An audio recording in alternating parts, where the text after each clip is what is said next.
Ladies and gentlemen, please welcome to the stage AERA President Vivian Gadsden.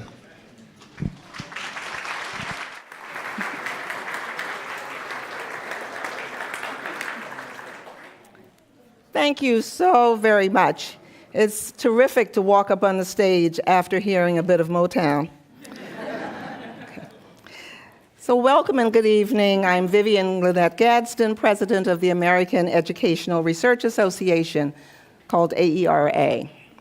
On behalf of AERA, I want to welcome all of you joining us here in person in Detroit, and the hundreds more who are watching online, to our 5th AERA Centennial Lecture and Open Forum.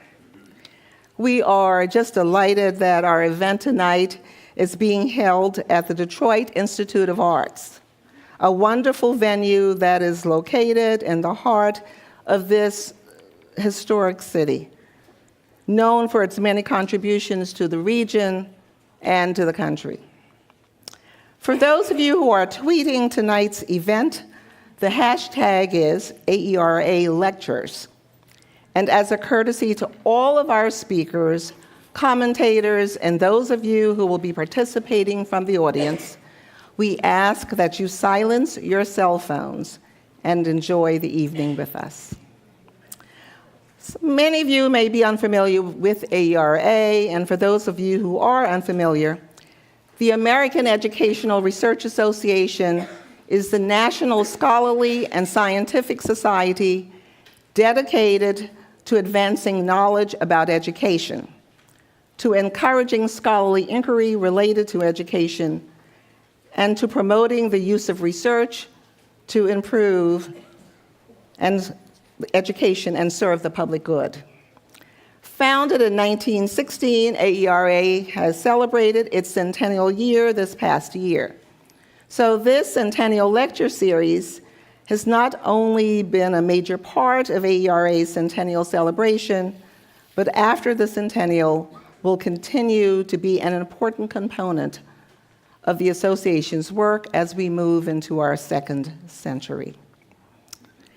So having started last November and going through April, this series of 6 lectures and open forums are bringing innovative education research and leading scholars to 6 cities in the United States.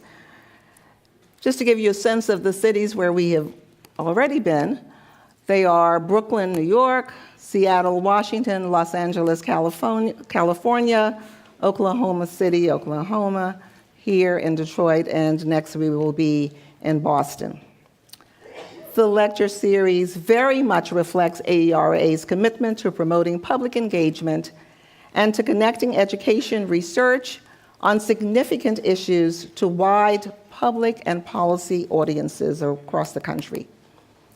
I want to take note that several local and national friends have supported this Centennial Lecture Series, and that it would not be possible without their generous support, in particular, the generous support of the Spencer Foundation.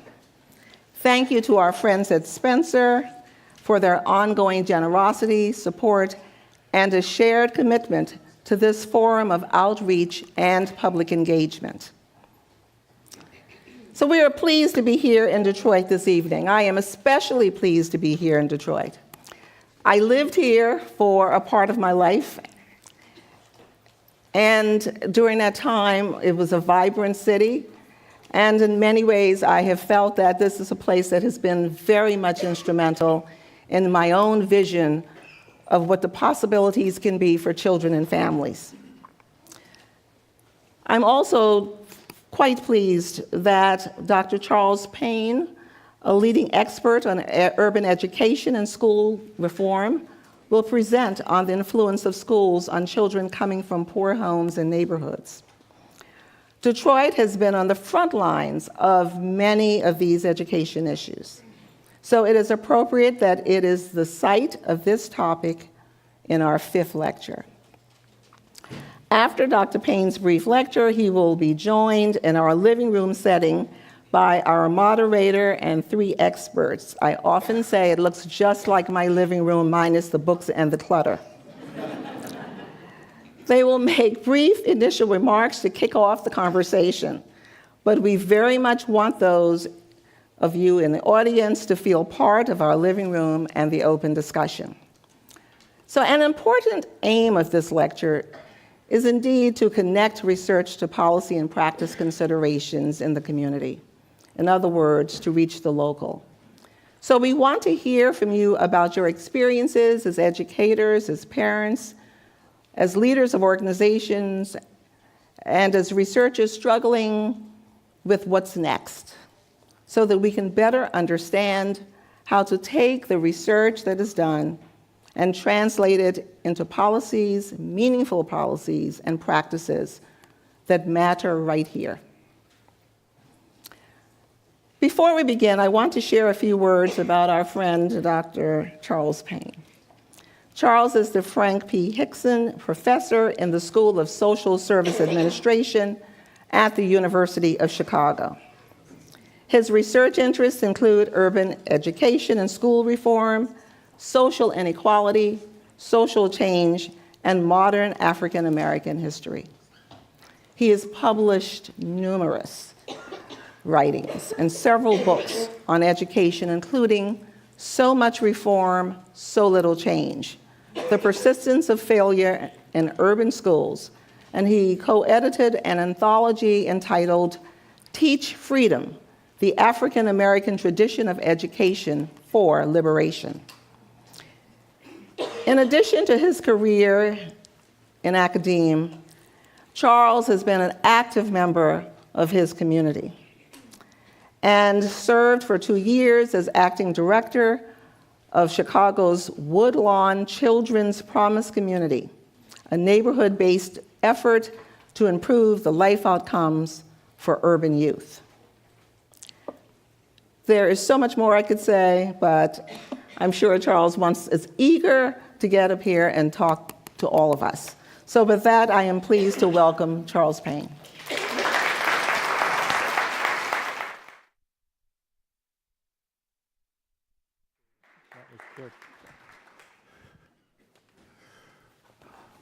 I've always been proud to be a friend of Vivian Gadsden, except when she's picking on me about something.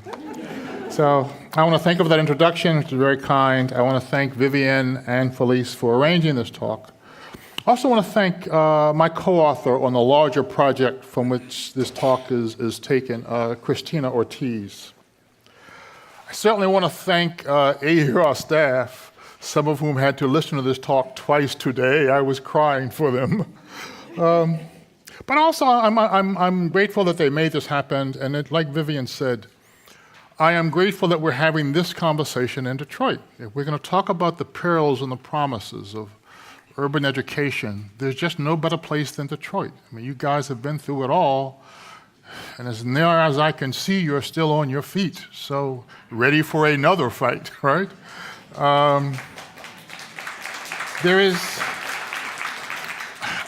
I will be showing some data about Detroit later on that's heartening, but I want you to keep it in context, right? This is a part of a struggle, and it's not over yet. So anyway, I want to talk tonight about the broad picture in urban education. What are we learning? Where are we making some progress? I'm really going to try to emphasize kind of two big, broad points. One, there is a persistent and widespread tendency to underestimate what schools can do for disadvantaged children. Two, we don't know nearly as much as we ought about how schools get better, but much of what we should be learning is being ignored by practitioners, by researchers. We talk about everything except those things which seem to matter most to disadvantaged children. So those are my two broad kinds of issues, and so we'll start with that first part. What can schools do in the face of poverty? And I am sure that when you hear that question, some of you think of James Coleman, right? Because this argument, in a sense, goes back to him, as much of the whole sociology of education goes back to him. And that report that he and his associates did in 1966, which stimulated a debate, which we are still in, right, about the capacity of schools to make a difference in the face of poverty. And then as now, there are people who are convinced that the answer to that question is that poverty is so damaging to children in so many ways that the truth is that schools as we know them cannot do very much that will make a difference, right? That position is still very much with us. So just to pick on David Berliner, because he is an ex-president of the American Education Research Association, and a recent argument, he sort of set out what is the framework of that argument for a lot of people right now. One, the school reform efforts to this point have produced little improvement. I'm taking issue with that. These efforts assume that the sources of failure are inside schools, which he thinks is wrong, and that what we need to do is target improvements, i.e. target resources outside of school. We can't fix schools until we fix poverty, is the way some people would put that, right? And there are lots of underlying sentiments in that idea with which I'm very much in accord. And I support the idea that we need to be putting more resources into the lives of children outside of school. But I'm taking issue with the idea that schools cannot do more, right? And make it very, very clear that some of the scholars with whom I'm taking issue are excellent scholars. More than that, they're excellent activists. They're people who want their scholarship to make a difference in the world. They want to do something about inequality. Nonetheless, I think they significantly underestimate what schools can do for children in poverty. We can acknowledge that poverty has a profound, that family and neighborhood have profound influence on children. That's different from answering the question about the power of schools to disrupt that process. Right? One doesn't automatically translate into the other. And the point I want to make is that the weight of contemporary evidence is increasingly, schools can do a great deal more for the most disadvantaged children than many of us have previously thought. So I'm going to trot you through some of that evidence, and when I say trot, I mean trot, right? I am going to put a lot of stuff up here really quick. Don't worry about the details. There's a general pattern that you guys will get the point. I want to start with 2 or 3 pieces of research where we have as much confidence as we ever have in the social sciences that something causal is happening, right? We all know how difficult it is to make strong causal arguments, right? So I'm going to start with 3 or 4 pieces that use either experimental or quasi-experimental designs. And the first of them will be the experiment that New York City is currently engaged in with 123 small non-selective high schools in some really tough neighborhoods, up to 20,000 students. Notice this is not a boutique program, right? Nor is it a skimming program. These are students who came in, by and large, well behind in achievement level. In terms of design, the schools try to adhere to 3 principles: strong academics, strong relationships, supportive relationships between teachers and students, strong community involvement in the design of these schools from day one, and in the execution of these schools. Community is expected to be a part of the curriculum. Their students are expected to learn both in school and outside of school. And just to stress the small, they try to keep students to 100 per grade. In a random assignment study from the research group MDRC, they found strong impacts on graduation. Those impacts were across a variety of demographic groups. The slide does not say, but the groups that gained most were Black and Latino males. They also, in this case, found significant improvement in college readiness in English. Not so hot and mash, but they actually both improved attainment and achievement in English. Right? When they asked the teachers and principals at the strongest of these schools, what was the magic? What did they think was making the difference in these schools? The teachers and principals stressed 2 things: the academic rigor and the relationships with them. And I just want to say that because if you look at this whole body of literature that I'm talking about, those ideas, rigor and relationships, come up time and time and time again. Just one quick example, just because I think it's so expressive. Study from the Consortium on Chicago School Research After 25 years, I ought to know the damn name of the place, right? Study from the consortium on small high schools. And what this chart says, that first row across, if you go into small high schools where students say, we trust our teachers, and then compare those results to small high schools where students say, we don't trust these people up there, right? What difference is that associated with? This is correlational. It's associated with a difference of about a week in terms of how much they miss school, and it's associated with differences of 1.5 fewer Fs, right? So students are apparently doing more studying than just showing up. If you accumulate this over time, you wind up with students in the high trust schools graduating at a rate about 10% higher than students in low trust schools. And I like that. It's just a vivid demonstration of what we're talking about when we say strong relationships can matter, right? I want to go back to some, actually I'm shilling for some of my colleagues at the University of Chicago, but I can do this in good conscience. This is a powerful study. It will not be published until next month. It is a study of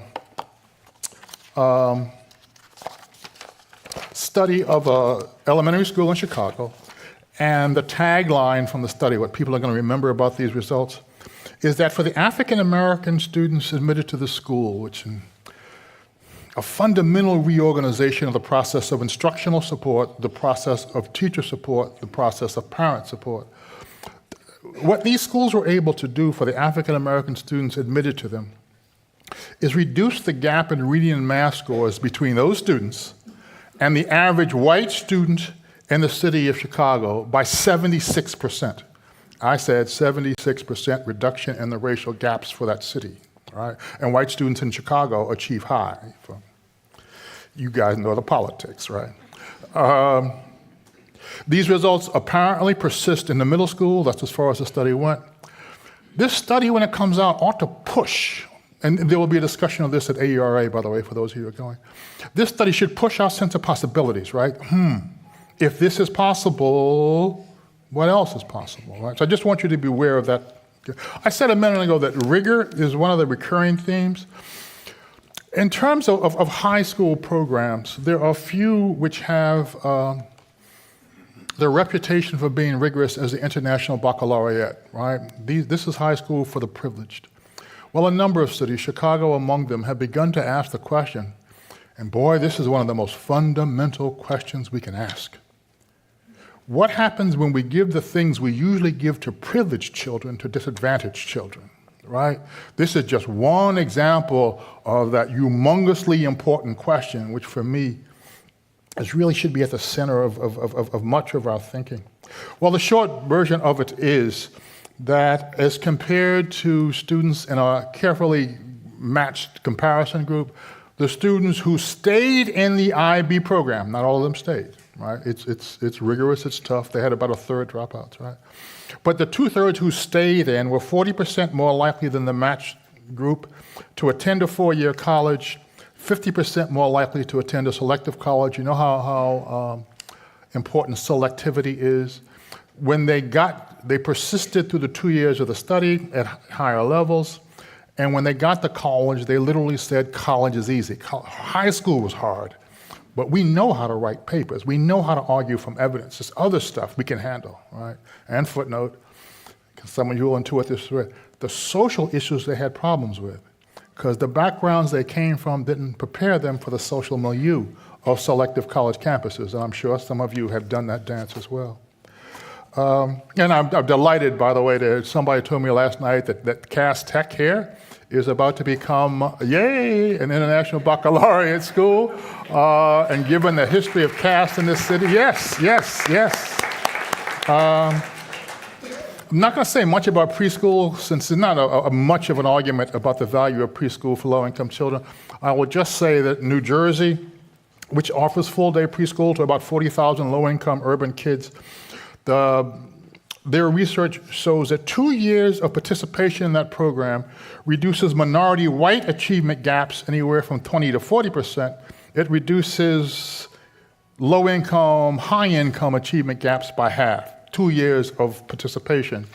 They also find that now because we all know about the fade-out problems. These results appear to persist at least into the middle grades, and they have saved significant money on special education because they do not have to classify as many people, so they're actually beginning to pay for some of the program through those savings. All right, so put that group of stuff to the side, right? That's a group of cases where I think we have strong grounds, as strong, I think, as social scientists ever have, for saying the schools are doing something that's mattering for children, right? This is about causation, right? We don't have to be mealy-mouthed about it. Now I shall be mealy-mouthed for the next 5 minutes, right? Because we're going to look at some things where it's going to be clear that there's some dynamism out there, right? It's clear that there's some variation out there that doesn't look immediately consistent with the idea that schools are impotent, but we can't really say what's going on. We can't really say what's driving things. So one of the best-known examples would be what's happened to the high school graduation rate, which for the nation passed 80% in 2011, has gone up slightly ever since then. The groups graduate profiting most from the change, African American and Latinos in particular, and most of this change happens within a 7 or 8 year period. If you look at the great city of Chicago, that is a heck of a trend line, right? Starting in 2008, when, like a lot of cities back a decade ago, Chicago's high school graduation rate was in the 50s. Chicago is now up to 70. And if the on-track indicator continues to predict, as it has predicted in the past, we are on track right now for the class of 2018. That would be a 10-year span, right? They could graduate in raggedy Chicago at a rate of 85%, right? Oh, that's as good as some European countries. That is not bad. that is not bad at all. We cannot make a firm argument about what's causing this, right? I think most of the folk who do this work make two arguments. You enrich and protect the ninth grade experience, right? The transition. Kids are particularly vulnerable there, right? And you shut down some schools, right? If schools persistently fail to graduate students in respectable numbers, some of them have to be shut down. A great many such schools have been shut down in the last 10 years. Those are the two things that people point to. That's speculation, right? We cannot say what the cause is. I want to look now at some cases where things are changing at the national level, and I want to use the NAEP scores, National Assessment of Educational Progress. You know that's a rigorous test. It's a national test. It's the national report card. It's also a test, by the way, that is very hard to cheat on. I don't think anything's impossible, but this one is hard. If we look at NAEP trends for children scoring in the category we don't want them to score in, the below basic category, what the story is over a 20-year period, this is for African American students, 4th grade math, that's a success story that is a national secret, as far as I know, right? That we have gone for what we think of as a vulnerable population from scores in the 80% to scores in the 30s. If you look at Latino children, also in math, similar kind of slope. I just don't hear people asking, gee, what drove this massive, sustained change in children in the most vulnerable category? I don't hear a discussion about that. If we look at districts and how districts are changing, I think these next couple of slides make 2 points for me. The nation is in fact improving overall, on average, the quality of the work it's doing for younger children. The nation is, but large cities are improving faster than the nation, and some large cities, 3, 4, depending on what metric we look at, are really breaking the curve, right? So that if we look at 4th grade reading again, the nation over a 12-year period, that's 2003 to 2015, I should have put that up there. The nation public schools improved 5 points. Large cities, though, improved 9.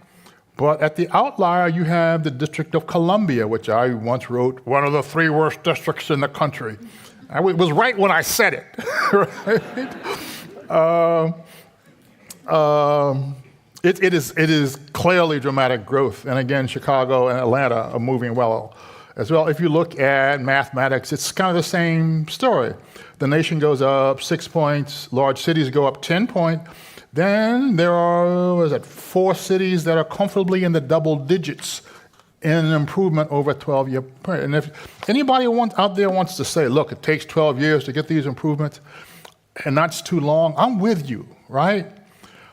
I am impatient too. But we have to understand what we have done well so far to understand what we can do better in the future. We are not discussing these changes. There is not awareness in the public that on some really important measures, some of our cities are beating the heck out of the nation on average, right?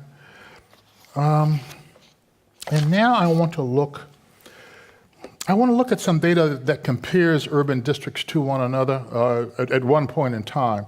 The best source of data that we have, and the only point I'm trying to make here is that urban districts, I remember a time when people used to say, you're seeing one ghetto system, you're seeing them all, right? That they're all failing in the same ways. That's no longer a defensible proposition. Our best urban districts are very, very different from the average. They're very, very different from one another. The best data for looking at this come from the tutor districts, the 21 school districts that release NAEP scores by district as opposed to releasing them by state, right? And so if we look at proficiency across jurisdictions, I'm sorry, I'm almost positive if you're far in the back, this is hard to read. But this is 4th grade reading, 2015 NAEP.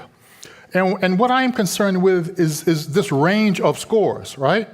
That at the top, we have places like Tampa, Charlotte, Miami, which are 40% of their children are in that grade level are reaching proficiency.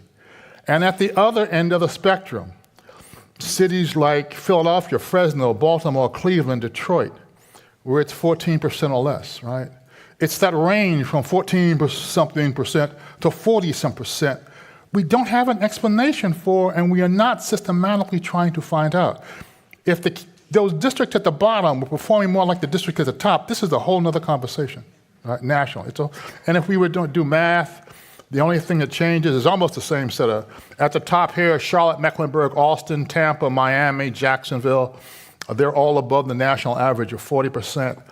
And if we read down again, Philadelphia 15, Fresno 14, Cleveland, Baltimore City, Detroit, that group is 15% or below. So the disparity in math is even greater. If we ask the question, how do districts do with some students that we tend to think of as more vulnerable, then I think the pattern doesn't change that much. If you look at free and reduced lunch, obviously the top comes down, but we still have a group of districts, that's Miami, Boston, Charlotte, Mecklenburg, Louisville, Tampa. Those are the ones on your right. Those are the ones that are 25 or up. And then 10 and down, here we go with Philadelphia, Fresno, Baltimore, and Detroit. Again, that's the group where it's 5 to 10%, right? If we ask this another way, footnote, this is not the point that I'm trying to make right now, right? But you could also look at this slide and say, well, is this the daggone limit? Of the systems on which we have data right now, nobody is getting poor children at proficiency levels over 30%. Is this where we begin to think about, maybe this is a wall of some kind? I don't know, but that's a question for another discussion, right? My point now is that even with difficult to deal with school children, some systems are doing 2 or 3 times better by this measure than other systems. And if we look at race, also 4th grade reading, all you got to know is that if you're gonna be black, you might as well be black in Charlotte or Tampa or Louisville or Boston. And it may sound funny to say it, But you need to avoid Detroit, right? Cleveland not working for you, Baltimore, Philly, Fresno. And notice that the tails, positive and negative, it's the same cities. And if I took these things back 12 years, for the most part, it's the same cities that vie for the top, the same cities that vie for the bottom. But some changes. Some cities are breaking the curve. And if you're Latino, just pack your bags and move to Florida, right? It doesn't seem to matter where in Florida, right? But the three top scoring jurisdictions for Latino all happen to be in Florida. There is something going on in Florida that I am going to get my hands around soon. And so that's a different kind of set of data. Oh, and I should have said, by the way, that we all have this. We're all searching for the holy grail of excellence and equity. The cities where you could argue that that's happening for children of color would be Tampa, Miami, and Charlotte. And their excellence and equity in that they beat the national average for all groups, right? For African Americans, for whites, for Latinos. So those to me would be particularly interesting cities because of that, because of the breadth of good work there.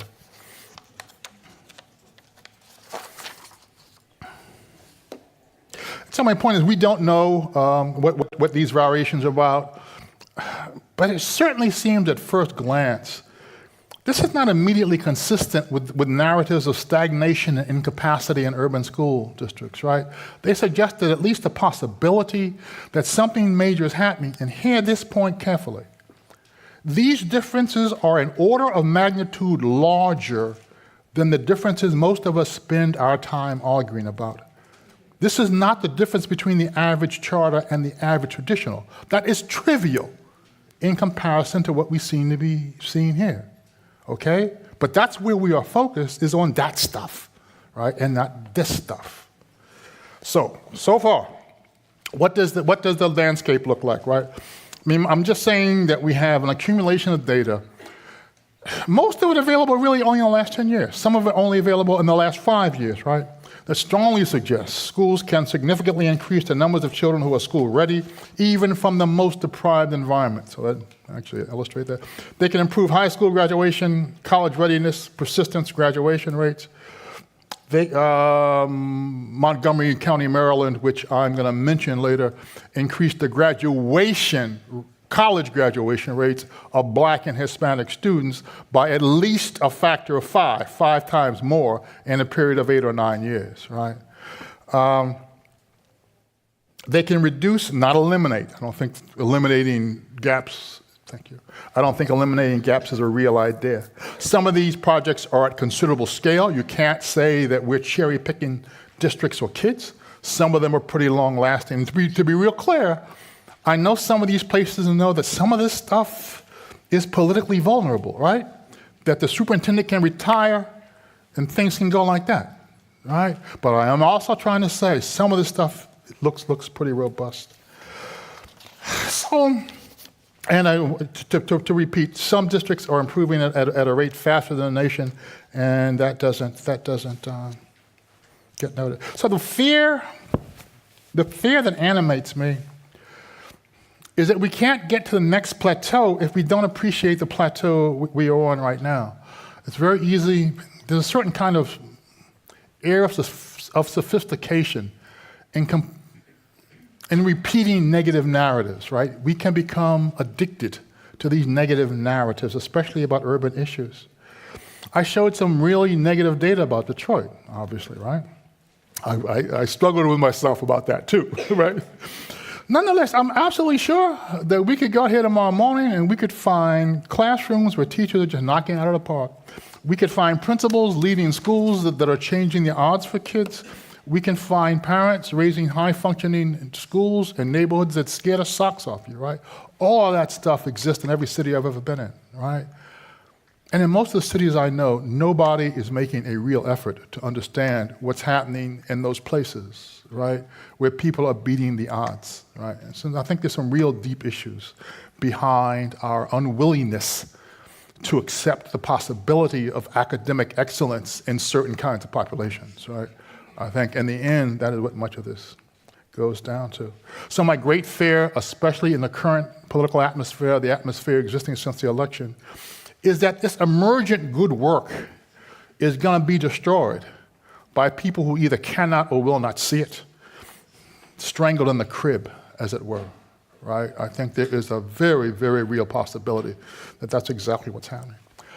And the 5 minutes that I hope I have left here, I want to switch to sort of what I think we should be learning about what's driving this.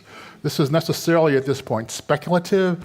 There are lots of places where I can make evidential connections, but basically take what I am saying as if I had to take a guess today, all right, about what are some of the big drivers underneath these stories, why some districts are different from other districts. These are at least 5 very, very plausible starting points for me, right? Leadership. It's not, this may be, of all the things I'm going to mention, the least appreciated. Arguably, it may be the most powerful. You can make at least an anecdotal case that the other stuff doesn't come together unless a leader at the building level makes it happen, right? I used to be a great believer in teaching, improve the teaching. If you don't have leadership in the building, you can try improving teaching all you want. It will not last. Right? It will not last, right? I'm just amazed at the number of large-scale ventures, Common Core being one of them, that we embark on without asking, what do principals need to do to be able to do this? How do we support the people who got to lead this thing, right? We just dump in on them, right?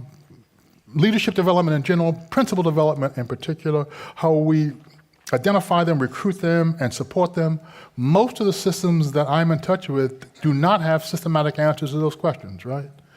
They get them the way they have always gotten them.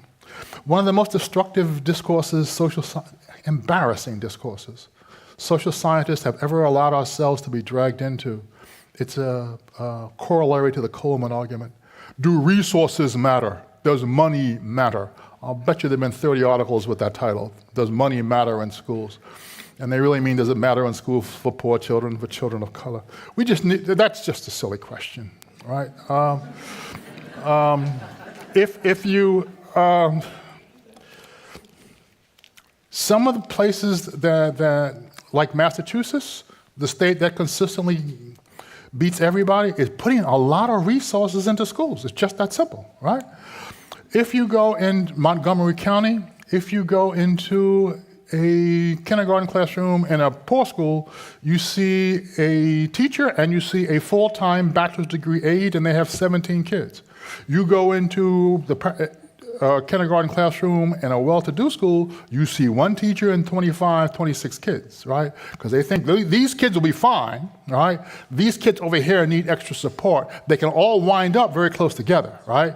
But it takes a different kind of investment. If you go to Charlotte-Mecklenburg, Ann Clark, the superintendent there, will tell you,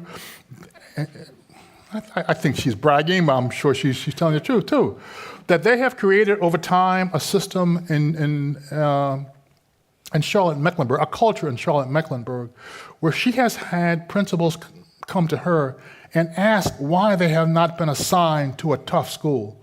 Because they've created a culture which says, if you are good, if you're the best professionals in the system, you need to be working where you are most needed.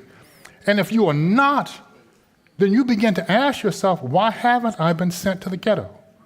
Right? Is there something wrong with me? Right? And that's the culture. That's the culture she wants him to have. But the point I'm making, right, is that what some of these districts are doing, they make resources follow need. And there are political repercussions to that, as you might well imagine, right? You start moving some of these principles around and see what the parents are going to say about that. I'm not going to say, especially I know there are a lot of school people, you know the importance of culture, right? If you can't work with your colleagues, if the 5th grade teacher won't talk to the 3rd grade teacher, if you don't have cooperation with one another, if parents think they're going to be insulted every time they walk in the building, you can have all the policies that you want, right? All the programs that you want. Then you can have even all the resources that you want. If you don't have the relationships. And supportive beliefs, right? And I will just say that this starts with believing that these kids can do it too if they get the right support. And I think we have to start being clearer about the way race interferes with the ability to see capacity, right? It is just that simple. We had some strong research last year that says given students of equal measured ability, Black teachers nationally are 3 times more likely to assign a student to gifted classes, right? That is a powerful statement, right? That means giftedness is not being seen by some people when it comes in a certain racial package, right? The one that utterly slays me, right? The research which says that consistently Black girls with dark complexions are punished more harshly for the same offense than Black girls with light complexions, right? Now, if you go into these schools, they will all tell you they are colorblind, right? Every single school in America, I have been in them all. They all say they're colorblind, right? And yet we see, even at the level of complexion, teachers are doing something. And I know how much goodwill there is out there. I know this is not about intentionality, but I'm saying that we have something deep within us, teachers and us too, right? Which makes our beliefs about children's capacity subject to our racial heritage, our racial history. We have to learn to deal with that in a more honest and open way.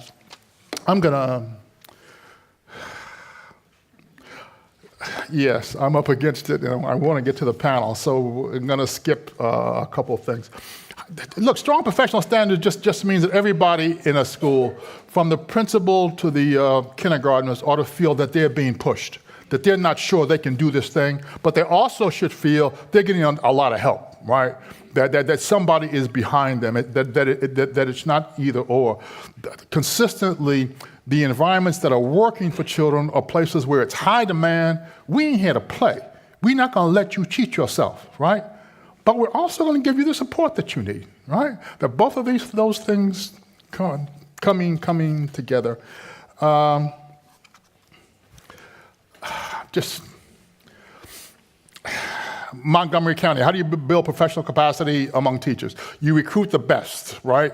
They have some of the largest cohorts of board-certified teachers. You put them for 3 years in leadership capacity to work with other teachers. You let your best teachers do the evaluation of teachers. Montgomery County, especially now, is a long way from perfect, but they are doing some things to create a much stronger culture around systematic high level of instruction.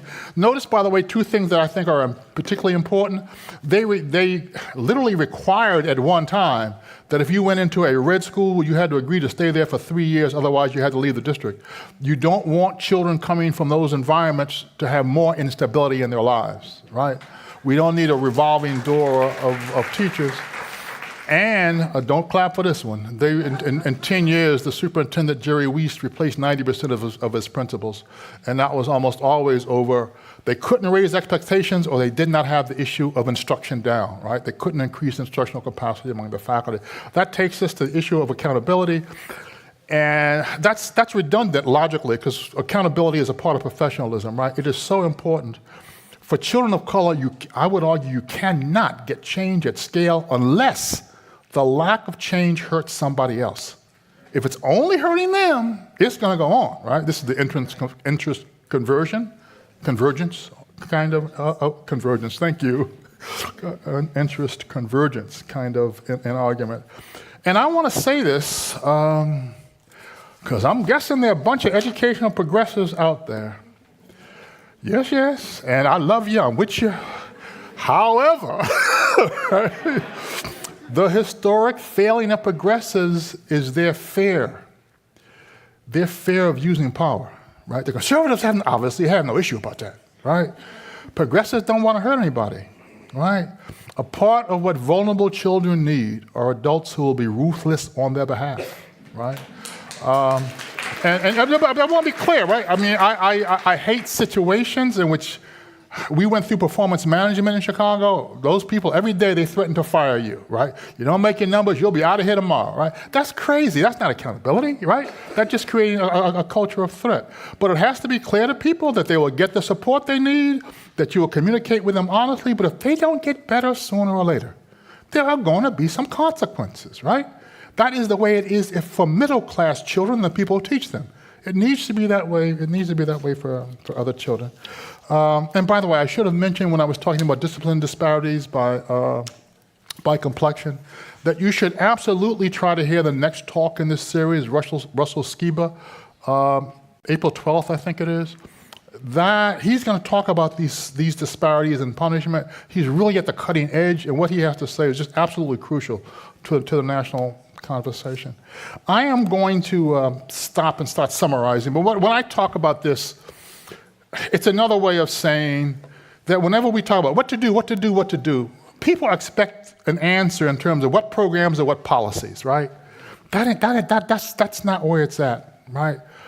What these data say to me is that, look, how strong is your organization? That what we're describing here are some systems are just better organizations than others.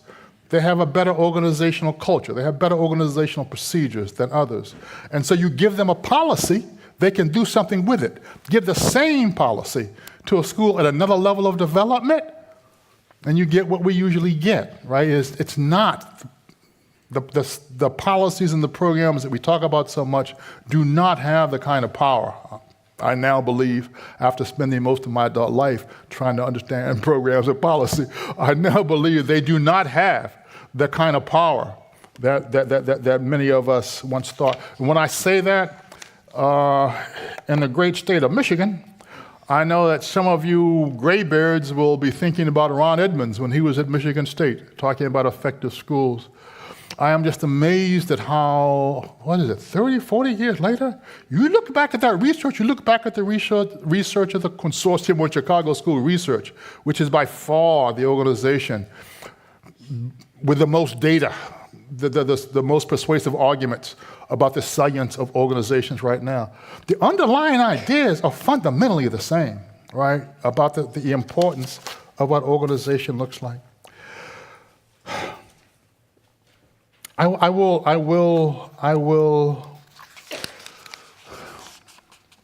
leave it there. And I guess the last substantive thought I want to leave you with is that when we talk about charters here and charters there, vouchers here and vouchers there, firing all the teachers and this management system against that management system, that stuff matters, right? That belongs in a conversation, right? I will be glad when I can give a talk and nobody will ask me at the end of that talk, what do you think, Professor Payne, about charter schools? What do you think, Professor Payne, about Teach for America? I mean, those are programmatic policy kinds of answers, right? The important thing for me about charter schools is they don't matter nearly enough to be worth the kind of conversation and time we give them, right? And that's not for charters and that's not against charters. What I'm saying is, tell me whether what you're doing improves leadership that kids get. And if that's a charter does that, God bless charters. If traditional do that, then God bless traditionals, right? But I care about whether it is contributing to these strategic buckets and how it's contributing to these strategic buckets, not whether it's this policy or that policy. And that's often a matter of how well we implement it. The last, how many times have I said this is the last one? I usually say it 4 times. I think this is only 3.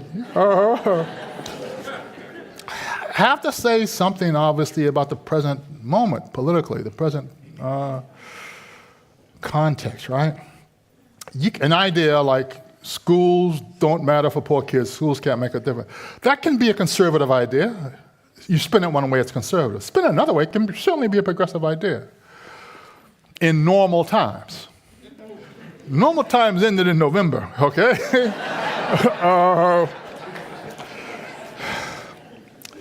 Given the election, the atmosphere that's been created in the election, we've clearly now embarked on an era where educational policy is going to be evidence-free, right? Too many times, the evidential questions ain't even going to hit the table before the decisions are made, right? In that atmosphere, continuing to stress what schools cannot do becomes a doubly bad idea, right? Because in this atmosphere, when you stress what schools cannot do, you are playing into the hands of those who are anxious to destroy these school systems, right? 10 years ago, no sane person could have stood up and say that. It wasn't even a part of the discourse. It's sane now, right? There is a movement to undermine public institutions, right? And I want to be clear again. I'm not characterizing the charter school movement, but I'm characterizing some people inside that movement, right? It's not the whole movement. In any case, emphasizing the limitations of schools, real though they are, feeds into, it abets the side of the argument that says we need to blow these systems up and just start all over again with something new.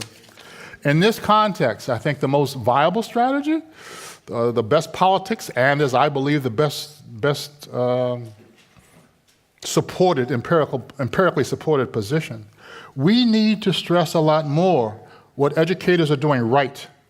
If anybody is listening out there, the more convincingly we can demonstrate that educators are beginning to get some traction, the more effectively we can make a case for investing more in poor children. And I understand, like you understand, that in these times, which faux austerity, that's the way, some of this austerity is artificial, right? But nonetheless, this is where we are. In these times, I understand that people immediately respond, we can't afford this, we can't afford that. No more, the money isn't there. All I can do is refer them to the words of America's greatest child psychologist, Mark Twain. I love this, obviously. Every time you stop a school, you'll have to build a jail. What you gain at one end, you lose at the other. It's like feeding a dog on his own tail. It won't fatten the dog. I take that to mean that if we understand what kids can do, if we understand what teachers can do, those of us who do understand have to find some way to insist that our policymakers make those resources available so that they can do that, right? And so with that probably naive thought, I apologize to the panelists for taking so long, and I think we now go to the panel. Is that, you will tell us what to do. Oh, cool. Thank you. Thank you. Good. Thank you.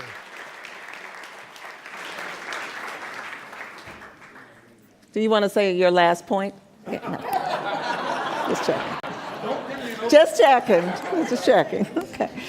We want to thank Charles for that terrific talk. Very insightful and thought-provoking, and I think a perfect talk for this meeting here, coming from a family, intergenerational family of educators. I know that these issues are really poignant and important here. And he was able to address the big issues, but also kind of lead us to think about the challenges that lie before us, and challenges that with a coordinated and collective effort, we can tweak, or in the best case scenario, we can make real change. And so we want to just take a moment to thank Charles again.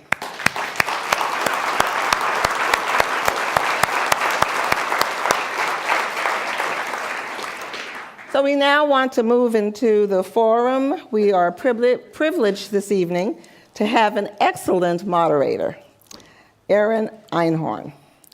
And I love these lectures because I get to meet award-winning journalists. And Erin is no different. She is an award-winning journalist and author based in downtown Detroit. And she lived in Philadelphia, so that I live in Philadelphia. Really puts her high on my list. 2 cities. A senior correspondent for Chalkbeat Detroit. She has also written for The Atlantic, for The Nation, and for Time. Before moving to Detroit in 2014, Erin was deputy managing editor for politics at the New York Daily News, where she previously served as City Hall bureau chief and covered the nation's largest public school system. Now, Erin will introduce the 3 distinguished commentators, and we are delighted to have them. And they will briefly discuss the relevance of the research discussed tonight to students, educators, and others in Detroit. and they will talk a little bit about how it connects to area policies, programs, and practices. Now, I'm going to ask Aaron to come up and the three commentators, and we will start our open forum. Thanks so much.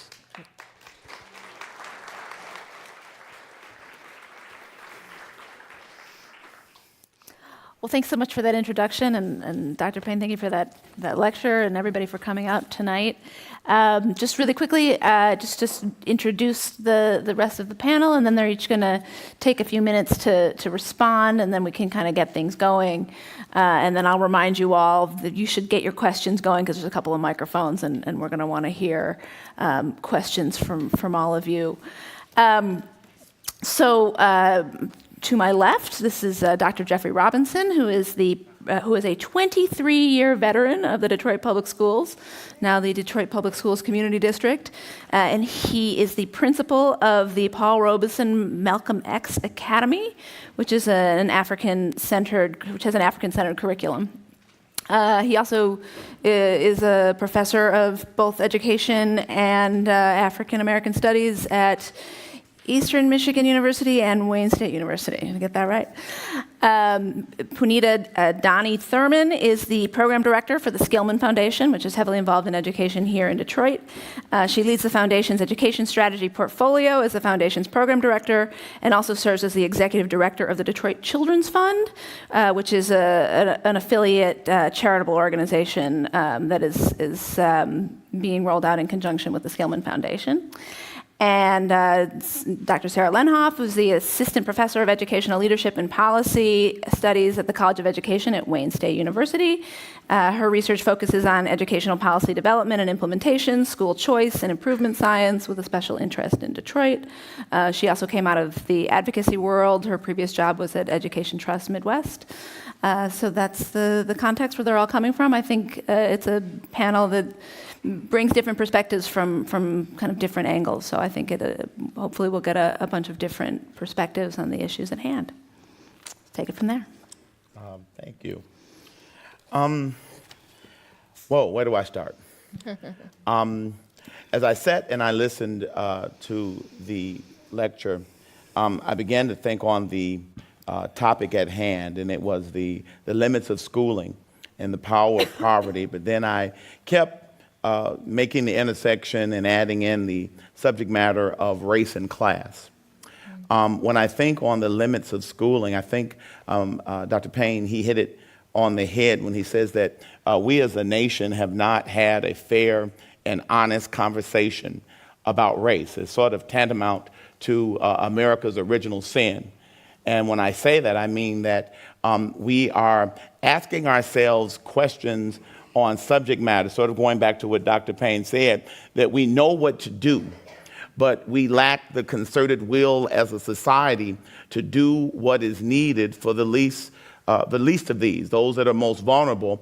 And then in this particular conversation, we're talking about children. Now, I apologize, everyone, at face of my comments, because I'm from right here in the city of Detroit, all right?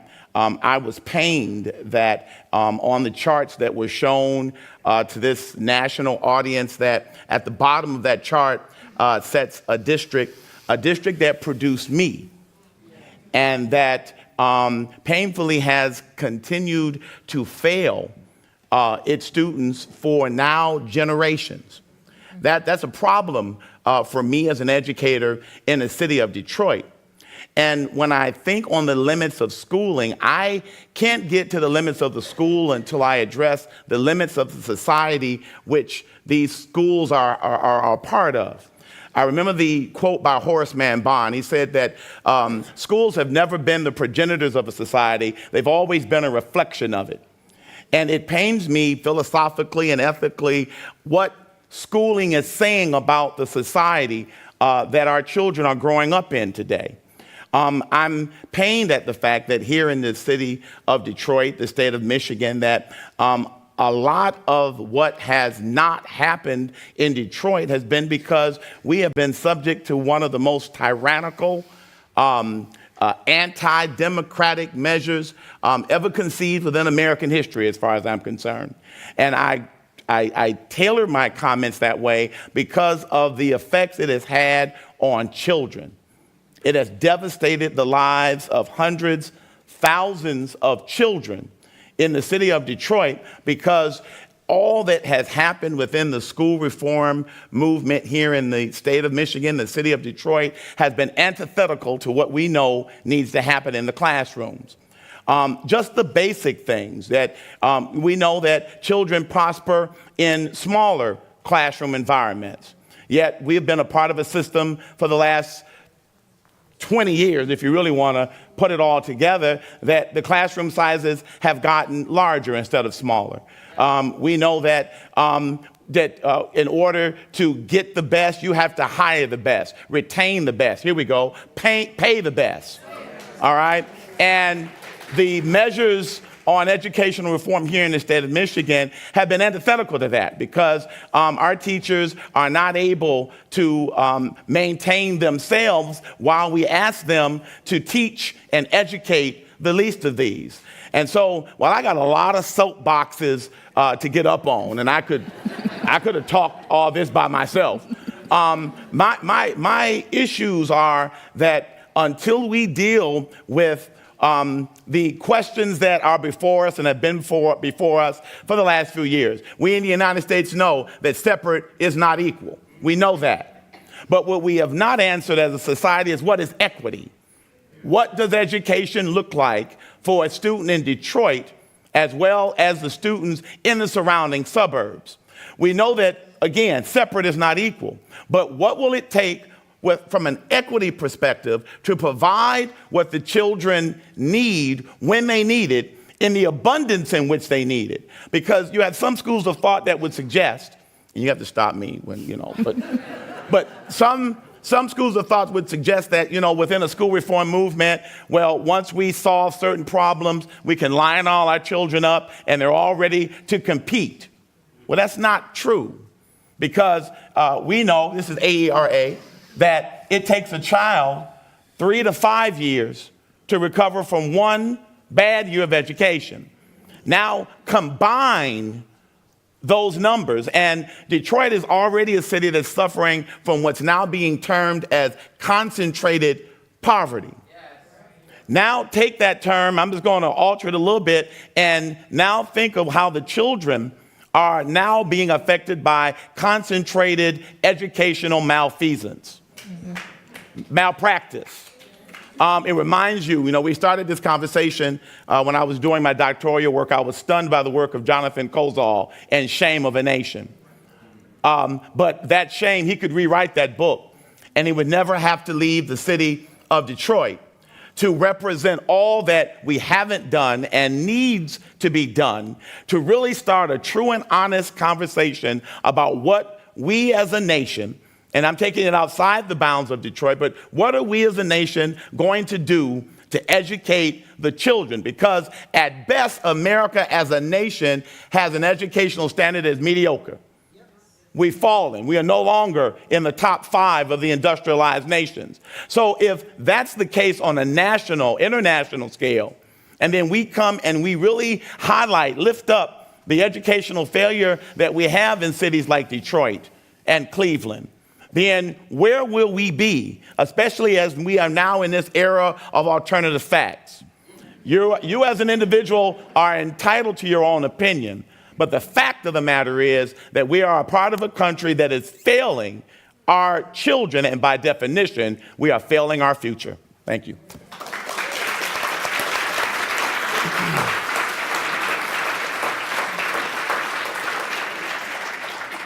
I, too, was struck by Dr. Payne's words in terms of thinking about the limits of schooling. I think it's important to lift up in Detroit when Dr. Robinson talks about concentrated poverty. What we know is that over 80% of children in the city are living in neighborhoods of concentrated poverty. It is impossible to disregard the context that kids are living in, the kind of issues that we know around the trauma of poverty, the kinds of adverse effects. And still, I agree that schools matter in the city of Detroit there are schools, there are classrooms that are defying all of those expectations around poverty. And we often talk about Detroit in the context of test scores. And just a few years ago, we used to talk about the blight porn that would sort of be what defined Detroit. We also see it in the context of test scores. And what often gets missed when we are focused on the test scores is the possibility of the youth. The children in this city, the youth in this city have a resilience and a power of immense possibility. And often when we define them by the test scores, that gets lost. So I think it's important to keep that in context. It's not a representation of their capacity or their capability. It's absolutely a representation of the lack of opportunity for learning. And schools do play an important role around that. And I think we have to think seriously about the system, not schools at just the school level, but the systems of schools that operate in Detroit. What we know from the research is, just as Dr. Payne was talking about, high demand of expectations and high support for students where they are defying these odds. The same is absolutely true for educators. In all of those cities and districts and systems where they are outperforming outcomes, it has everything to do with the human capital systems that are in place that both recruit, but more importantly, develop and retain teachers, educators, teacher leaders, and school leaders. It is an obsession of the central office in all of those cities that defy those terms. We haven't had a consistent or concentrated focus on thinking about talent in a strategic way across systems or across schools in the city. Compensation is a part of that, but there's far more that goes into really highly effective human capital systems. So I think that is a place that we have much more work to do in Detroit, certainly, but across other places. The other thing I think important to lift is the idea of what we are measuring and the context of accountability. So it's important to lift the high school graduation rate in Detroit nearly mirrors the state. So we have seen incredible rates of increase around high school graduation, which certainly is to be lauded. But when you peel back behind that graduation rate increase, the level of readiness for the kinds of demands that Dr. Robinson has articulated, not just getting across the stage in high school, but actually being prepared, those rates of readiness have remained stagnant and even dropped. So when we think about metrics in the city, I think it's important to lift that. And third, I would talk about the system of education and to the context of equity and access. So no matter that we have great schools in the city, we also lack systems and infrastructure around that really enable equitable access for families in the neighborhoods. Thank you.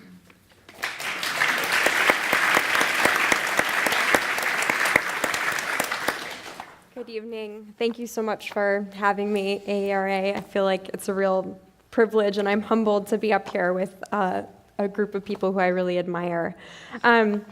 I think I was asked here tonight because I have been working in research and policy advocacy in Michigan and Detroit for the last 6 years.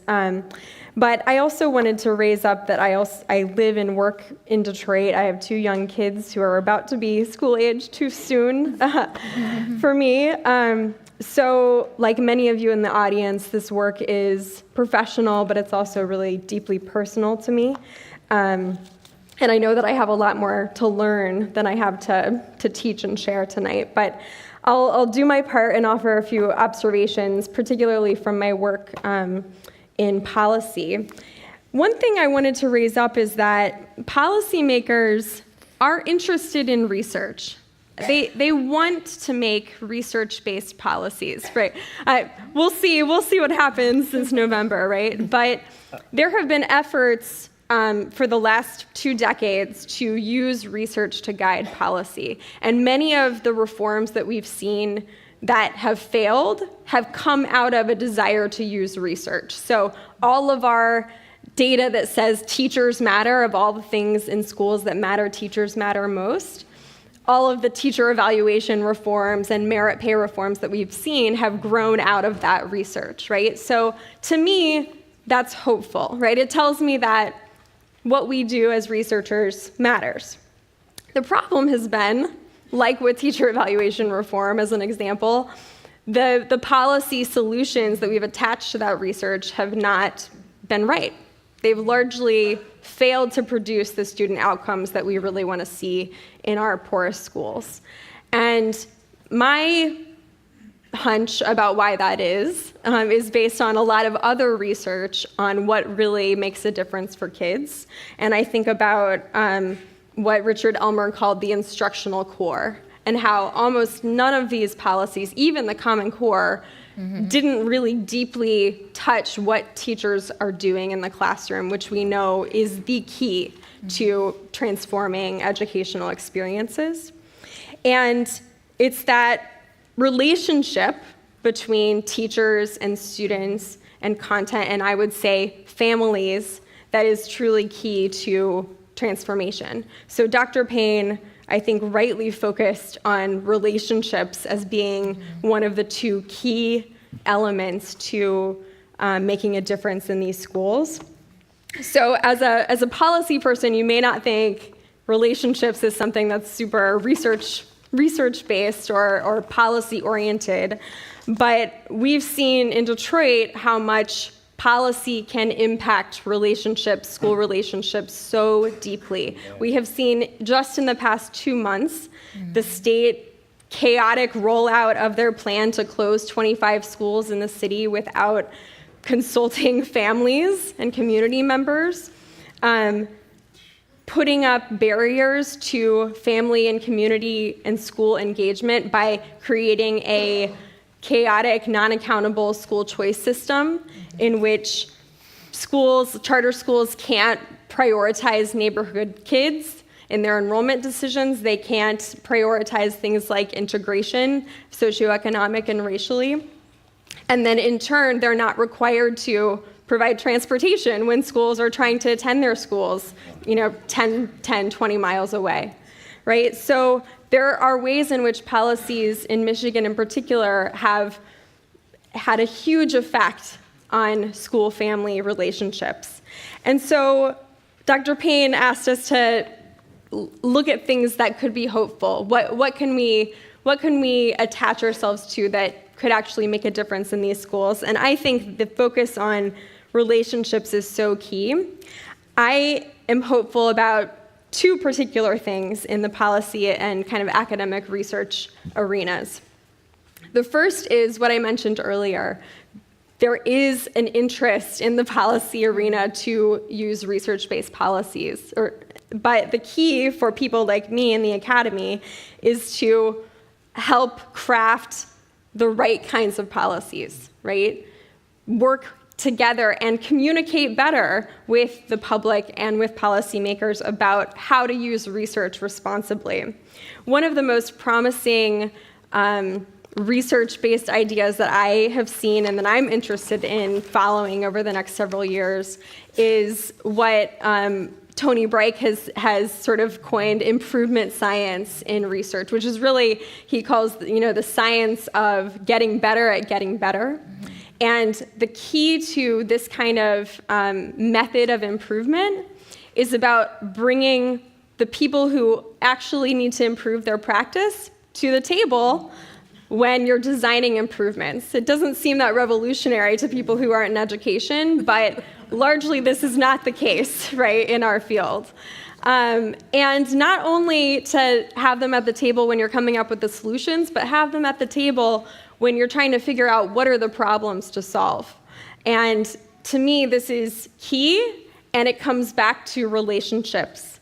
It comes back to the relationships between school leaders at the district and school level and school leaders up in Lansing, valuing the experiences of educators in our schools and knowing that their expertise will actually be transformative in coming up with what the next big solution and policy should be. So I really thank you for having me here, and this was great.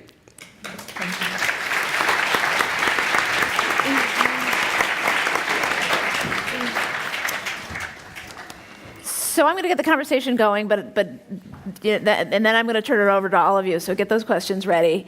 Because we're in Detroit, and because this conversation is being held in Detroit for a reason, I really want to hear from the panelists Detroit is kind of often held up as an example for the nation, maybe not the most positive example, often used as a cautionary tale.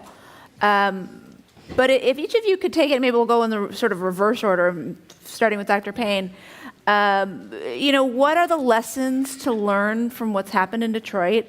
And if you can, include some of those cautionary tale lessons, but also, if there's any kind of positive lessons to be learned out of the experience in Detroit as well, please try to include those in your response. If that's a Detroit question, let me go last, because I know least about Detroit. I'd rather hear them talk about Detroit, and maybe I can add something. That's a fair response. All right, go for it. Sure.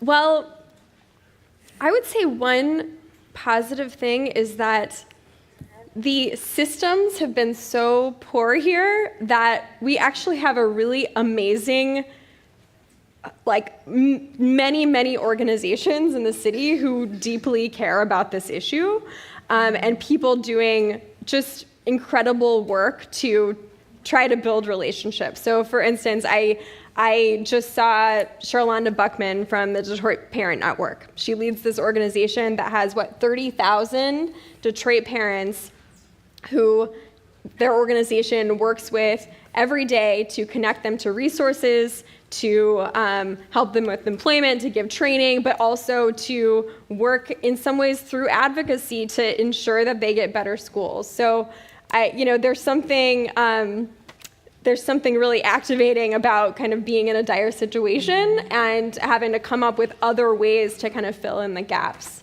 So I'll leave it there. Yeah. Vanita? Yeah, I would echo that idea as Sarah's raising about the community engagement and the forces of parents and of teachers who, in spite of some of the challenges we know that exist in the system, who are so deeply committed and passionate to the outcomes. And I think it's also important to lift up, quite honestly, the students, the voices of students that have emerged across Detroit, who are, again, quite underserved in terms of access to opportunity, but who are using their voice to engage around this advocacy is powerful. And I think about the opportunities that lay before these children, before these youth, and the kind of voice that we are cultivating in really engaging youth to not only advocate or sort of raise concern about the issues, but also to be driving on the forefront of the solutions. As I think about, what's inspiring or a positive tale about Detroit, and I guess being a part of this community for so long, it's the ingrained spirit of the teachers that are here in Detroit Public Schools. We have a unique group of teachers.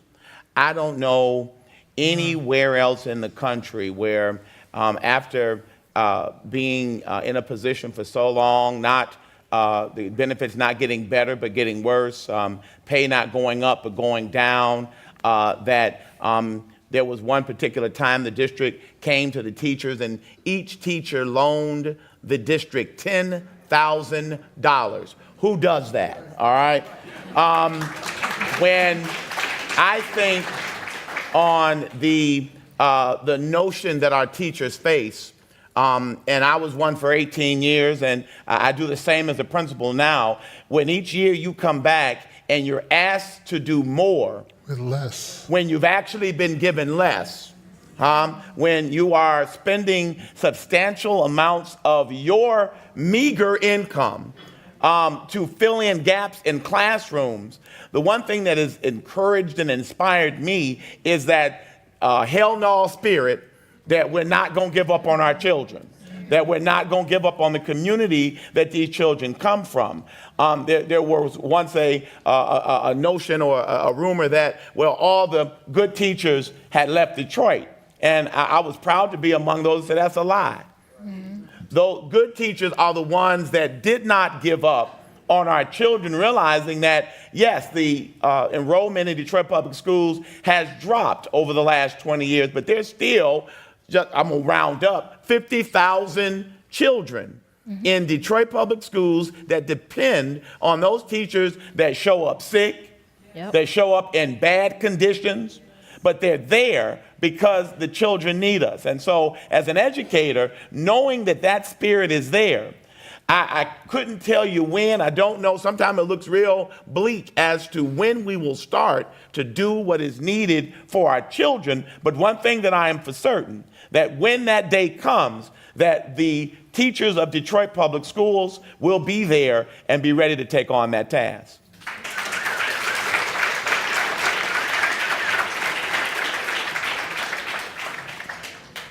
Any questions from the audience? Aaron? Aaron? She can't even hear. What's that? I'm sorry. I have thought of something while they were talking. I do want to say this. I didn't talk much about programs, but one of the programs that is central for me is the Freedom School. And I assume that some of you know something about that. It speaks to the devaluation of our children, devalued because of their race, devalued because of their poverty, and something we do not talk nearly enough about. Girls being devalued by constant sexual harassment in their lives, right?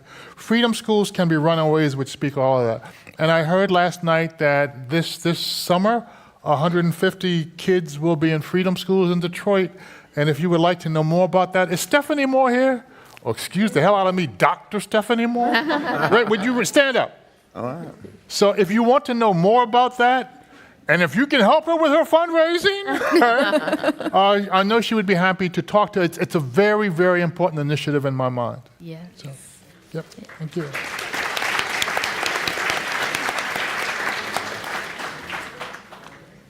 Yeah, I'm sorry, y'all. My name is Lionel Moorhead II. I'm a 4.0 student at Wayne State. I was actually just in Lansing on Tuesday. I was one of the ones that represented the College of Education at Wayne State, talked to the state representatives, and we also talked to House representatives and senators. Just let you know, the money ain't coming like that. For all y'all in this room, we was up there basically begging for money, had our Wayne t-shirts on, begging these people for money. We're not represented as we think that we are up there in Lansing, just my opinion. Brown versus, I'm sorry, but this is I'm getting my question. Brown versus Board of Education was like 63 years ago. We're still having the same conversations that they had 63 years ago. Mr. Payne, Detroit is segregated. 8 Mile, Telegraph, Tireman. We got streets where we can say that. Second thing, Cass is not the only high school in Detroit. Old Redford, Denby, Kettering. We need every school in Detroit to be international. We need every school in Detroit to do that. Yeah. Sir, just make this real quick. I'm a product of Detroit. Kind of messed up. I spent 5 years in high school. Went to the military, got into some trouble. I went to jail. Detroit saved my life. I'm a 4.0 student. They love me in the city. They back me up. Mr. McGinnis up there, he came to one of my speeches. Sir, you preaching, and we back here, the discern in the middle. And I'm not trying to be funny, but I got $8 on my debit card. I swear to God, I give y'all my last $8. We need to help these kids for real. I ain't talking about just up here talking, and I'm talking about really help these kids. I'm sorry, but I'm like this because this is how I am, man. Like this city saved me, and I ain't gonna let my kids die because people up here just acting fake. But when I leave here, I'm going to the city. I ain't gonna be fake, man. We need to do more. And all my white brothers and sisters in here, I love y'all. Because y'all up in here with us and y'all trying, because y'all understand this ain't no game. This ain't no game. We need to save all these kids. I'm sorry. That's it. I'm sorry.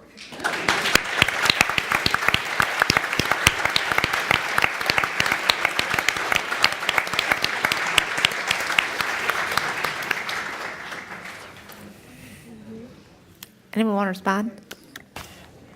I guess I... Yes. He said it all. said it all. That's representative of the spirit that is Detroit. Agreed. Said. Thank you, Dr. Payne. I've seen other speeches that you've given, lectures, and you've talked about the importance of parent involvement, specific parent and community involvement. And I'd like to know what that looks like specifically. Like, what is that? Is it an evening when they get off work? Is it during the day? And are they watching? What are they? What are they doing? Are they reading to kids? Are they? Is it 1 hour a week? Is it 1 hour a month? Like, what's specific at the elementary school down the road here? What would that look like? And can you or at the high school? Can you identify yourself? For Tom McMillan. I'm on the State Board of Education. Oh, all right.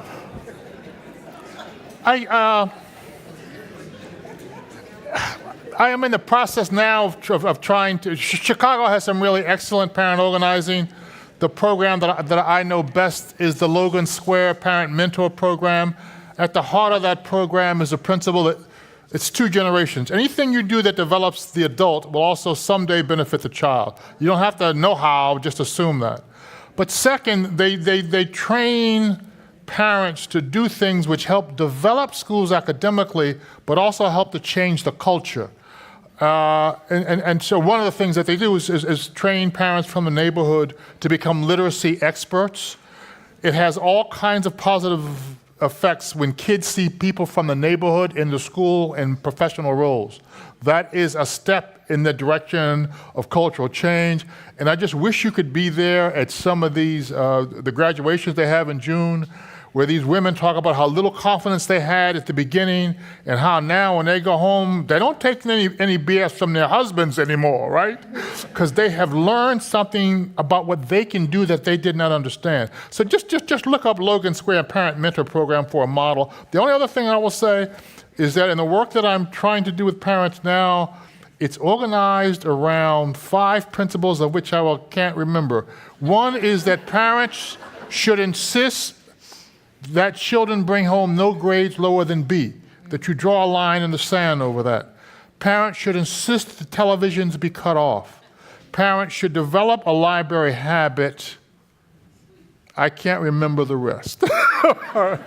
But those are some of the things that are important, I think, to at least talk about when we develop. So the program that Dr. Payne is mentioning in Logan Square in Chicago is actually it's in operation here in Detroit. Oh, I didn't know. Osborne High School has been using this parent mentor model to all of the same outcomes that Dr. Payne had referenced. And a number of schools and organizations like Detroit Parent Network are really leveraging Dr. Mapp's framework around how to both build capacity in schools to better engage and connect and meet families where they are around creating this partnership in supporting students. Would you tell them who Dr. Mapp is? She's a researcher out of Harvard who has done an immense amount of research in thinking about this family-community partnership and what that infrastructure looks like in support of students. Right? Karen. Karen Mapp. over here, please identify yourself. Good evening. My name is Stephen Sneed. I'm with Oakland Schools. First, I want to say I am a product of the Detroit Public Schools. All right. Cass Tech. CT fired up. I'm also a product of the University of Michigan, so tonight, go blue. Go blue. When we conceptualize our kids, and particularly black and brown kids, it is true that the Detroit Public Schools has around 50,000 students. In Oakland County, there are about 185,000 students. There are about 48,000 black and brown kids in Oakland County. So when we think about our kids, we have to think about really larger bodies, not just exclusively tied to systems. And the question that I'm going to ask you is how do we build and maintain an argument about school resources in our state finance dynamic and in the current political dynamic? I think the predominant argument that we're going to face now will be about educational choice. And we, Oakland County, have been the recipient of educational choice. More students and families have migrated from Detroit to Oakland County, and either they've moved or they've used schools of choice policies. Yet still, even when these students and families relocate to our community, the education gap persists because the necessary resources aren't following those students. Many of our school district and leaders in Oakland County who are facing lots of struggles say they can't retain even the leaders, let alone the teachers, because of the resources gap.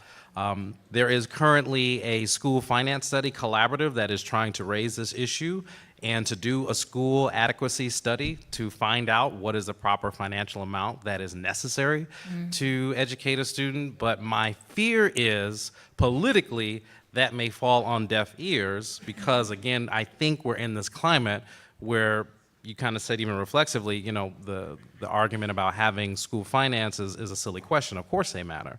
But in our current politic, that's not present. So again, the central question is how do we build that argument for increased and proper student finances here in the state of Michigan? Thank you. All right, well, I'll start out with that one. And I think that goes back to my original comments about having open and fair conversations about the intersections of race and class. And why do I say that? Well, because the system of school funding in the state of Michigan is really another example of structuralized racism. And you must be honest about the fact that as long as school funding is dependent upon where children, school funding dependent upon where people live, and as long as there are the huge gaps in the property value in Detroit, although that is changing, it has not changed at the rate, say, from Oakland County, where you're from, until we come to those understandings and wipe that board clear. And then it goes back to my question on equity, because once we come up with a fair and equitable funding scheme, then we must also look at what equity in Detroit, Oakland County, is going to look like, because the problems of resources are not all that follow our children, because even once they're out there and they are in a better resourced environment, there have to be systems designed that address the whole child, not part of the child. Reform has reduced schooling in a lot of areas to reading, writing, and arithmetic, but we've lost the arts. We don't do the gym. We don't do the special things. And, you know, to that political question, there has been an adequacy study done. It was just done last year. And you're very correct in your assessment. It did fall primarily on deaf ears, because even in, and I said this to Dr. Payne at the beginning, I try and be one of the most optimistic persons, but, you know, I don't care how you dress up a pig, it's still a pig. All right, and I say that in this state, and then I'll pass the question on. When we started a new district here in Detroit, in part that conversation said that we needed in excess of $700 million. And that's a whole combined, contrived conversation. All right, we got $617 million, and we already see. And I know I'm breaking my English here, it ain't enough, all right, for what needs to be done. So when we talk about that, and then going back to the hypocrisy of our society, because when you talk about providing resources, and we know that money is a part of that conversation, we have something in Detroit, in Michigan, called a school aid fund, all right, that is, there's some, I know Representative Nego is here, she can probably say this better than me, it's funded decently, all right? And the hypocrisy of our society has dictated that they can take money out of the school aid fund to fund everything adequately other than what it's meant for, education. I mean, and so until we have these fair and honest conversations and be intentional about what we do with children and stop making children afterthoughts, but rather have them as a forethought in our mind, we're going to continue this system of failing them if we don't properly look at what they need as opposed to what politics may consider correct. All right. So I'm being told we have time for 3 more questions. So if we could go to the microphone over here, and if you could keep your question as compact as possible, but please identify yourself so we know where you're coming from. First of all, I want to acknowledge all the young faces I see in the audience. I appreciate all the young faces I see in the audience. And the emotion displayed by that young man just heartens me, because that's the kind of love that we have to have for these children, or for anyone that you want to teach something if you're going to make a difference. I also, following up on what Mr. Robinson said about calling a pig, you know, I'm not picking on the pig, but calling it what it is. We in Detroit especially have to remember, we live in a society where it was once against the law, punishable by death, for people of African ancestry to learn to read and write. Now, that law may have changed, but a lot of people's hearts have not changed. And that has a huge impact on the policies that people in the inner city in particular have to deal with. That's a reality. And until we deal with that fact, you know, we're up against a brick wall. Excuse me, sir. But one of the things that I wanted to ask you all about is, what impact did the state takeovers have on the quality of education, especially in the inner cities? What type of impact did the fact that in 2012, the Detroit Board of Education fired all of its teachers and then called them back, called back maybe even half of the teacher force that they had fired, you know, instituted a new system where you had to reapply, and then they pick and chose. However, most of the senior teachers, the ones who have been doing this and can do it in their sleep, were not recalled. And they were replaced by young, mostly white women, which, you know, I don't have a problem with that. But if you talk about the rapport that's necessary between student and teacher, a lot of times for that connection to be made, that was disrupted.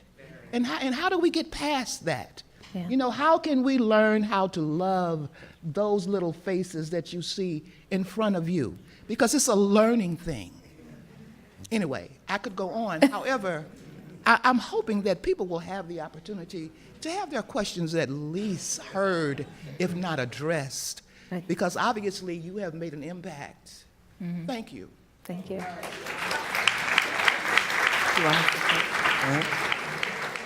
Do you want us to take the state? Would you take that? The question, I guess, was the impact on the state takeover. You know, I think I'd speak to the question of stability of leadership and teachers.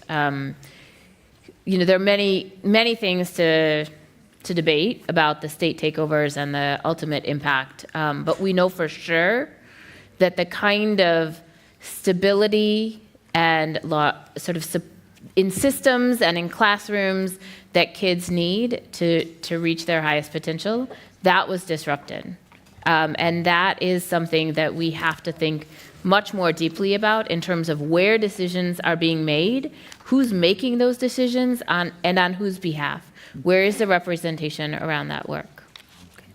You know, I hear certain historical figures saying we were hoodwinked, bamboozled, led astray, run amok, and I say that because with that spirit of the teachers, with this dedication of the teachers and the parents in Detroit Public Schools, the school takeover has served to really attempt, it has not been successful, but it served to attempt to turn our community away from public education. It served to tell the public, mislead the public in supporting. Detroit did something in 1999 that at the particular time in history had never been done, and they continue to be very supportive of public education. But in 1999, Detroit did something that was unheard of. They passed a $1.5 billion bond. When they did it, nobody else had done that. I bring that up and I highlight that, well, because even though they've remained faithful to public education, they have been lied to, they have been told that the money would go for one thing and it was used for another. And so when you talk about just confidence in the electoral system, when you talk about confidence in the dreams that they have for their children, well, parents have been beat down, but they've not been destroyed. They've been pushed aside, but they've not been counted out in terms of still wanting what I believe every parent wants. And that's better for their child than they had access to as children when they were in school.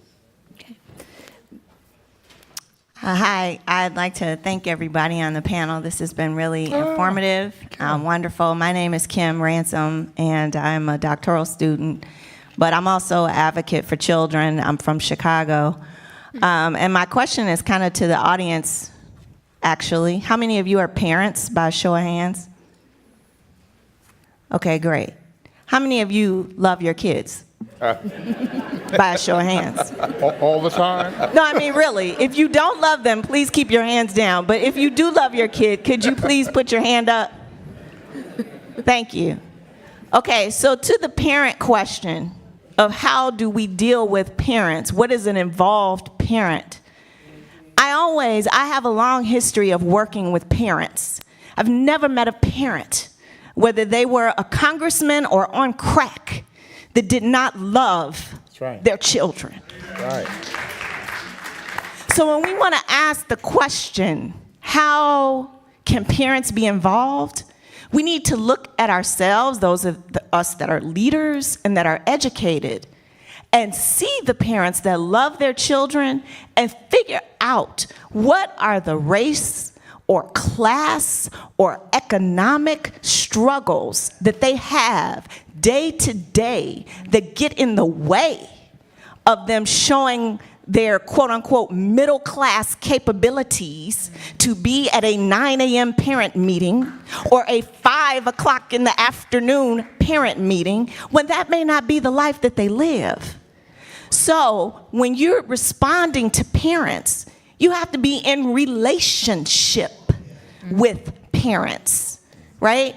We work with parents. I work with a program that works with parents, and I watch mothers almost kill themselves daily to fight what's going on in Detroit.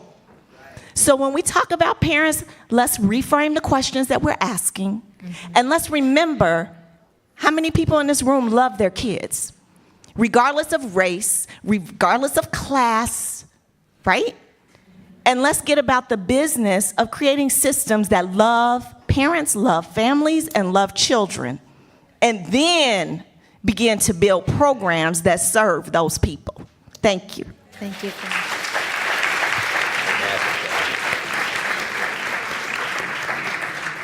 All right, so I think we only have time for one more question.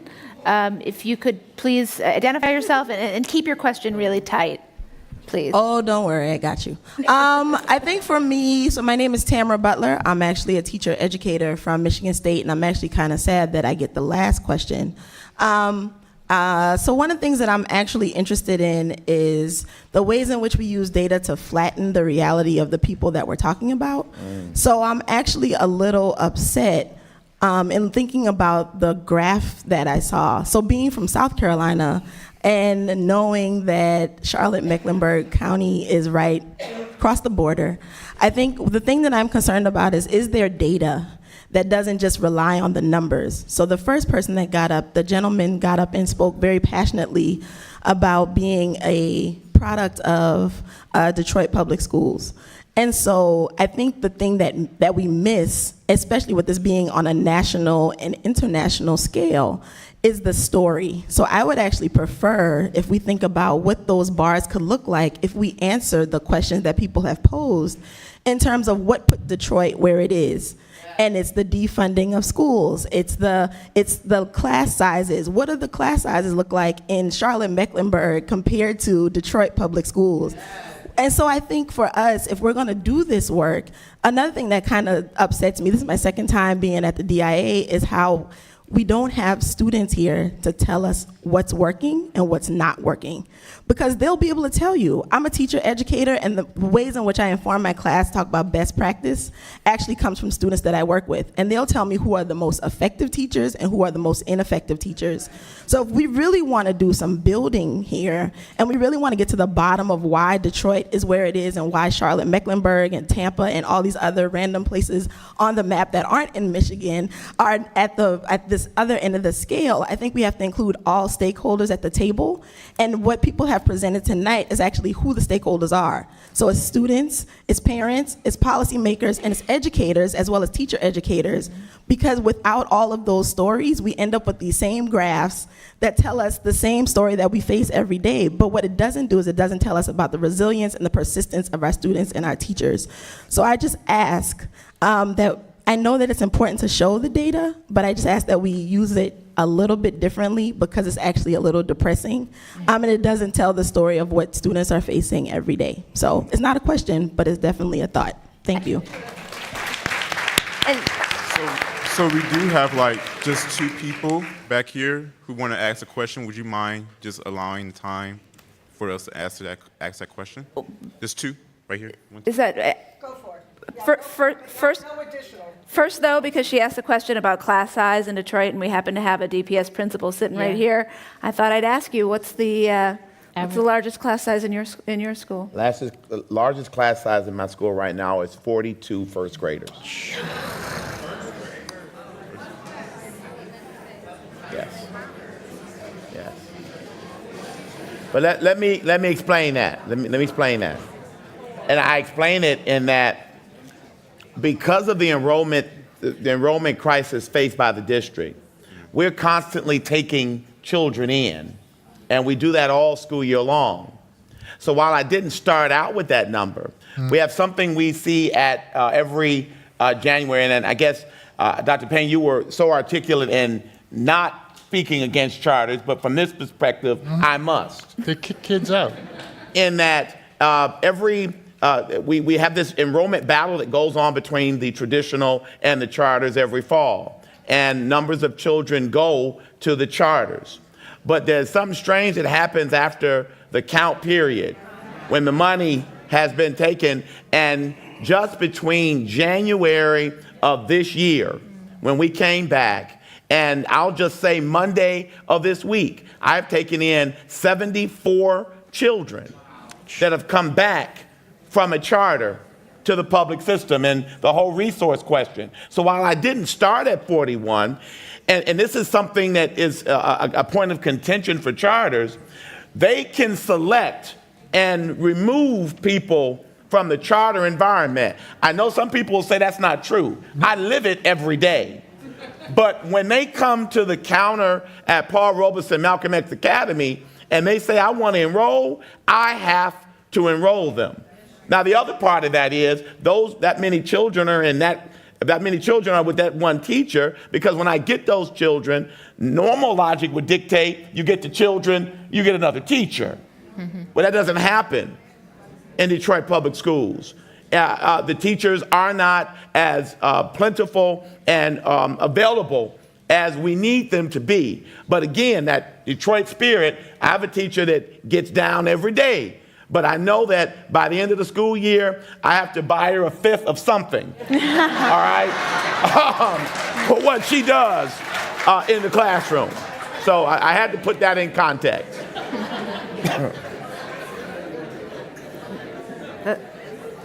So I had a question specifically about testing. A lot of us know that our kids are over-tested. I'm a high school English teacher at a charter school. Yeah, whatever. Somebody has to teach them, right? So I really am concerned at the level of accountability that is tied to testing with our schools. Like, for instance, there was a situation in January, I believe this is when the SRO office sent out those letters, and I had students coming in my classroom saying, Mr. Guilford, is our school closing? Like, you can see the panic in their eyes, like, is our school closing? Our school wasn't one of those schools that were slated to close, but the kind of chaos that was sent around the state, mostly inner city black, say it for real, black schools, black students were impacted by this chaos. And that was largely because of the assessments that are tied to the accountability of these schools. So can you propose some recommendations for teachers, community leaders, how we can challenge our policymakers and also our governor and all these other people who are stakeholders in making these decisions on how to holistically look at assessments and the way that they tie those assessments to accountability for those schools? Sure. Yeah. I'll just give one example, and I think I had the Boston facts straight. Boston was able to defeat a movement in the state legislature to take the cap off charters. One of the keys I understand from some of the people who organized against that expansion of charters was that they got all kinds of very detailed information out along the lines Mr. Robinson was talking about the financial impact of charters on neighborhood schools. It was literally down to the level of saying, if you have a charter in Roxbury, it's going to cost you this many librarians, this many science teachers, this many books in the library of the neighborhood school. That level of detail was gotten out into so many places that students in charter schools demonstrated against the impact charters were having on the rest of the district, right?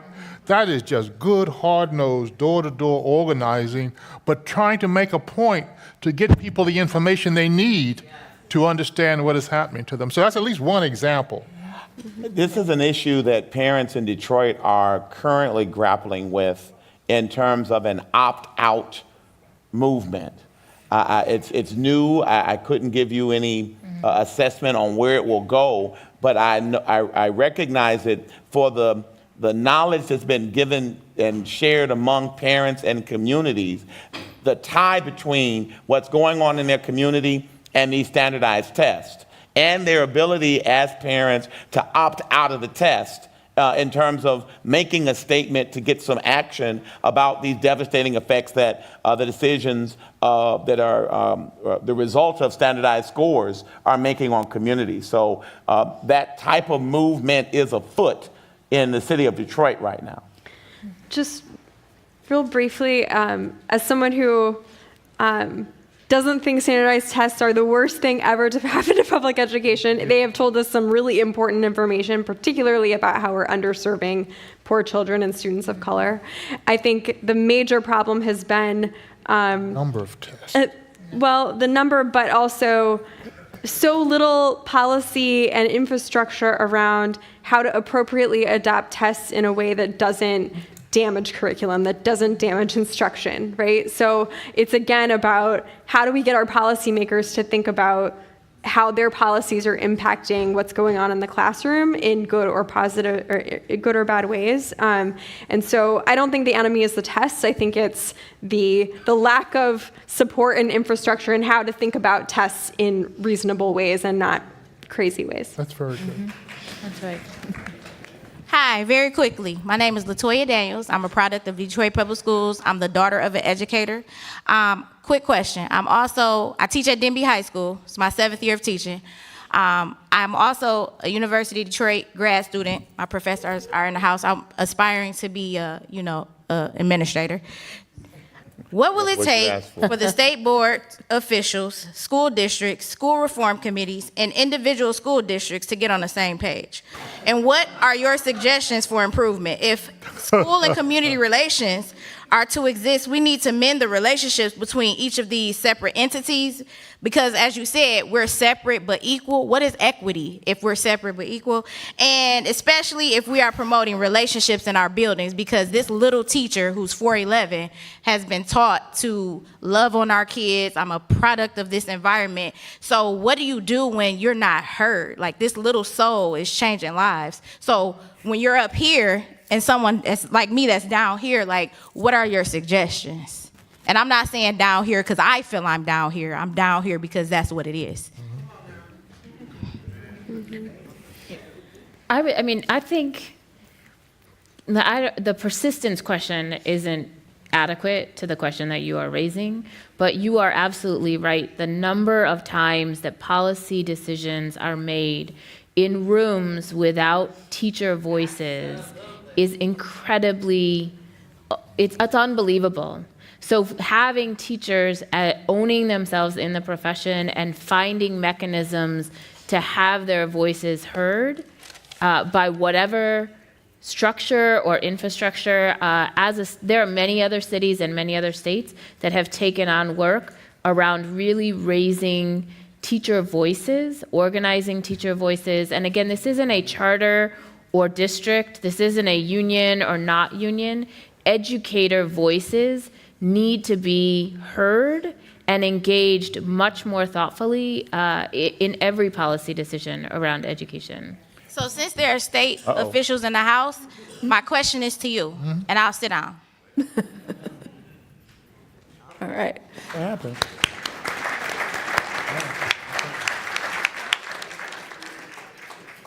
Well, I love the Talmudic dimension of ending with a question, so we'll have to continue this conversation at another time. Probably the hardest job of being an executive director and giving the final thanks is closing the conversation, but those of you in this room will be able to continue this.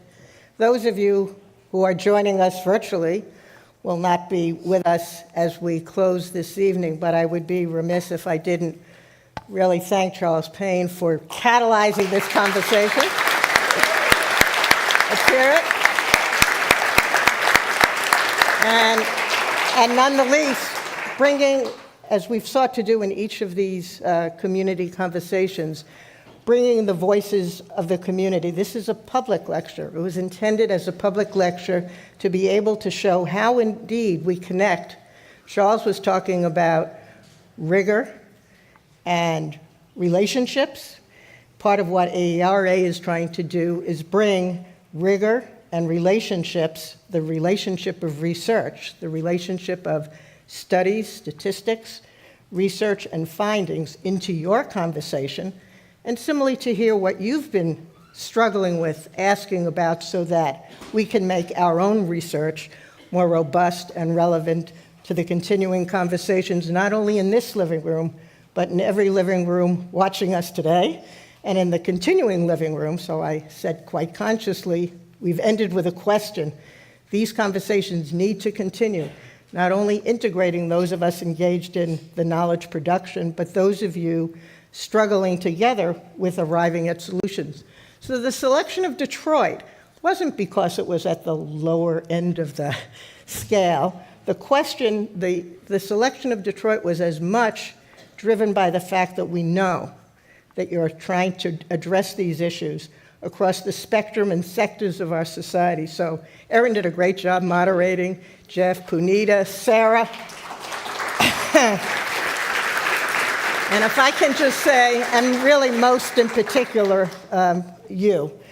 And I have in my hands here, and I want to make one quick reference to Oklahoma City, and with this mention of early child care and the prison pipeline, and our going to Boston on, as you gave a nice little plug on April 12th. But in Oklahoma City, just as there was reference here today, we had the State Commissioner of Health and the Superintendent of Education. They were sitting side by side, talking, and continued that conversation, and are working together in new ways. And similarly, at dinner last night, we had Tom from the Board of Education, and we have Sherry, who I know by your first name better than your last name, but Sherry Gay DeGagno, who kind of blessed both AERA with the preparation of a proclamation, which I will not read, but most important, it acknowledged the kind of work that Dr. Payne has been doing is emblematic of what we need to do, and also acknowledged that not only the century of work that AERA has been pioneering in trying to produce the kind of knowledge that can matter. Our commitment for our second century is to continue to do that with all of you. So with that conclusion, I will not read the words, but I will share them and give them to Dr. Payne. Let me again thank you all for coming, and join for the reception up the stairs and eat and be merry and have this continuing informal discussion.